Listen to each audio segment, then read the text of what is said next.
যে স্বপ্নের জন্য যারা প্রাণ দিয়েছে সে স্বপ্নকে আমরা বাস্তবায়ন করবই। এটার থেকে আমাদের বেরিয়ে যাবার কোনো উপায় নেই। আমাদের প্রতিজ্ঞা রইল আমরা এটা করব। আমরা নতুন বাংলাদেশের অফিস এটা করেছি। নতুন বাংলাদেশ গড়ার জন্য আমরা এখানে এসেছি, সেটা যেন সবাই মিলে আমরা করতে পারি। দেয়ালের যে লেখাগুলো যখনই দেখি অবাক লাগে, এত কথা কিভাবে এদের মনে আসলো। এদের পেছনে তো কোনো কবি নাই, কোনো সাহিত্যিক নাই, কোনো পণ্ডিত নাই যে কথাগুলো জোগাড় করে করে দেবে, কিন্তু সারা শহর ছড়িয়ে আছে, অন্যান্য শহরেও আছে। প্রতিটি কথা অত্যন্ত মূল্যবান, ছোট্ট কথা, ছোট্ট ছবি, অত্যন্ত মূল্যবান। শুধু বাংলাদেশের মানুষ উতলা হয়ে গেছে নতুন বাংলাদেশ করার জন্য, তাই না? আমাদের যত বাংলাদেশি সারা দুনিয়া জুড়ে আছে, তোমরা একটু আগে বলেছো তাদের কথা, তারা সবাই বলছে যে আমরা আসতে চাই, আমরা এই নতুন স্বপ্ন বাস্তবায়নে শরিক হতে চাই। কাজে তারা, তোমরা যে ঢেউ উঠিয়েছ শুধু এখানকার মনে না, সারা দুনিয়ার বাংলাদেশিদের মনে এই ঢেউ উঠিয়েছ, তারাও যোগ দিতে চায়। যারা বাংলাদেশি নয়, অন্যান্য দেশের তরুণরা, তারা বলছে আমরাও দেখতে চাই, কারণ আমাদের দেশেও এরকম দরকার। কাজে এটা কোনো সীমাবদ্ধ নয় যে বাংলাদেশের মনের মধ্যে তোমরা প্রচন্ড ঢেউ জাগিয়ে দিয়েছ, প্রচন্ড স্বপ্ন জাগিয়ে দিয়েছ। তোমরা সারা পৃথিবীর তরুণকে জাগিয়ে দিয়েছ যে এই তরুণদের হাতেই সৃষ্টি হবে নতুন পৃথিবী। কাজে তোমরা যেটা করলা সেটারই একটা সূত্রপাত, তরুণদেরকে দিয়েই নতুন পৃথিবীর সূত্রপাত। এটা শুধু নতুন বাংলাদেশের সূত্রপাত না, এটাই নতুন বাংলাদেশের মাধ্যমে নতুন পৃথিবীর সূত্রপাত করছো তোমরা। তোমরা ইতিহাস। আজকে মনে হচ্ছে সাধারণ কয়েকজন তরুণ সামনে বসে আছে, কিছুদিন পরে এই সাধারণরাই অসাধারণ হিসেবে পৃথিবীব্যাপী স্বীকৃত হবে, যেহেতু তোমরা অসাধারণ কাজ করেছো। সেই কাজে যেন বিরতি না আসে, এটাই হলো আমাদের প্রতিজ্ঞা, যে আমরা যেন করতে পারি।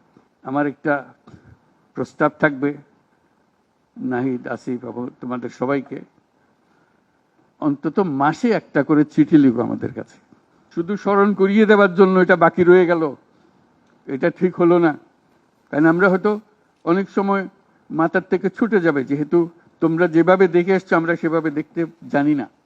সেই জানানটা দেওয়ার জন্য আমাদেরকে গুঁতো দিতে হবে, স্মরণ করিয়ে দিতে হবে, যাতে করে আমরা এটার থেকে বিচ্যুত হয়ে যেতে না পারি। এটা তোমাদের দায়িত্ব, কারণ যে পথে রওনা করে দিয়েছ সেটার রূপরেখা তোমাদের কাছে পরিষ্কার। আমরা হয়তো কিছুটা বুঝেছি, কিছুটা অন্যভাবে বুঝেছি, এরকম যেন না হয়। তোমাদের ঠিকভাবে যে স্বপ্ন তোমরা দেখেছো সেই স্বপ্নটা যেন আমরা আমাদের সাধ্যমতো রূপ দিতে পারি। বহু লোক বসে আছে যারা এই দুঃস্বপ্ন থেকে আমরা জেগে ওঠার কারণে তারা দিশেহারা হয়ে গেছে। একদিন চুপচাপ শুয়ে শুয়ে দুঃস্বপ্নের মধ্যে এরা ছিল, দুঃস্বপ্ন দেখছিল, আমরা শান্ত আনন্দ সহকারে লুটপাট করে যাচ্ছিলাম, হঠাৎ করে গোলমাল হয়ে গেল। তারা কি চুপচাপ বসে থাকবে? মোটেই না। খুব চেষ্টা করবে আবার তোমাদেরকে দুঃস্বপ্নের মধ্যে যাতে ঢুকিয়ে দেওয়া যায়, তারা শান্তমতে আবার শান্তিতে আবার তাদের রাজত্ব চালাতে পারে।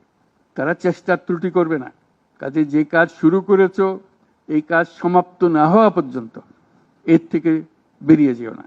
বাংলাদেশের জন্ম থেকে আজ পর্যন্ত এই সুযোগ আর আসে নাই, যে সুযোগ তোমরা আমাদের হাতে তুলে দেবে।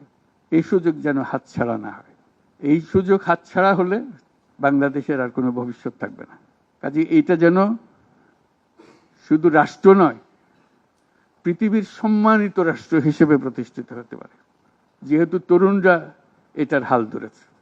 এই কারণেই এটা ভিন্ন, এই কারণে এটা ইউনিক, অনন্য। এই অনন্য একটা দেশ আমরা তৈরি করতে চাই। তোমাদের চিন্তায় স্বচ্ছ, তোমাদের চিন্তায় সঠিক, এটা মুঠো থেকে ছাড়বে না, হাত থেকে ছাড়বে না, এবং আমাদেরকে স্মরণ করিয়ে দেবে যদি আমরা এটার এই স্বপ্নের থেকে দূরে সরার কোনো কাজ করে ফেলে।